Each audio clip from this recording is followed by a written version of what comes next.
ஈரோடு கிழக்கு இடைத்தேர்தலை புறக்கணிப்பதாக தற்போது தேமுதிக அறிவித்திருக்கிறது. இதுவரை தமிழ்நாடு தேர்தலில் நடக்காத ஒரு தேர்தலாக கடந்த முறை ஈரோடு கிழக்கு இடைத்தேர்தல் நடைபெற்றதாக அதன் பொதுச் செயலாளர் பிரேமலதா தெரிவித்திருக்கிறார். ஈரோடு கிழக்கு தொகுதி இடைத்தேர்தலை புறக்கணிப்பதாக தேமுதிக தற்போது அறிவிப்பை வெளியிட்டிருக்கிறது.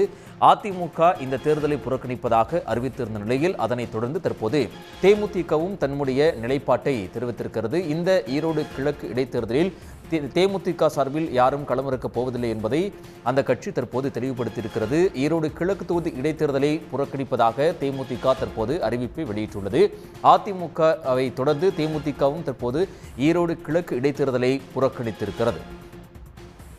இதுவரை தமிழ்நாடு தேர்தலில் நடக்காத ஒரு தேர்தலாக கடந்த முறை ஈரோடு கிழக்கு இடைத்தேர்தல் நடைபெற்றதாக பிரேமலதா தெரிவித்திருக்கிறார்.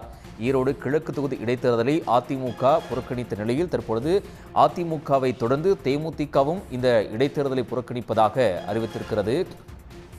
அண்மை செய்தியாக பார்த்து வருகிறோம். இதுவரை தமிழ்நாடு தேர்தலில் நடக்காத ஒரு தேர்தலாக கடந்த முறை ஈரோடு கிழக்கு இடைத்தேர்தல் நடைபெற்றதாக தேமுதிகவின் பொதுச் செயலாளர் பிரேமலதா தெரிவித்திருக்கிறார்.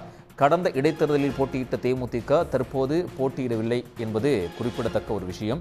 ஈரோடு கிழக்கு தொகுதி இடைத்தேர்தலை புறக்கணிக்க இருப்பதாக தற்பொழுது தேமுதிக அறிவித்திருக்கிறது. அதிமுகவை தொடர்ந்து தேமுதிகவும் ஈரோடு கிழக்கு இடைத்தேர்தலை தற்போது புறக்கணித்துள்ளது.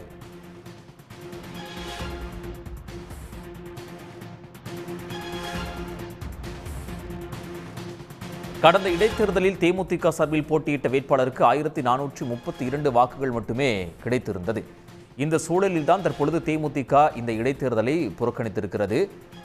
முன்னதாக அதிமுக இந்த இடைத்தேர்தலை புறக்கணித்த நிலையில் தேமுதிக தம்முடைய கட்சி நிலைப்பாட்டை தற்போது அறிவித்திருக்கிறது. ஈரோடு கிழக்கு தொகுதி இடைத்தேர்தலில் போட்டியிடப் போவதில்லை என்பதை தேமுதிக தற்பொழுது தன்னுடைய நிலைப்பாட்டாக தெரிவித்திருக்கிறது.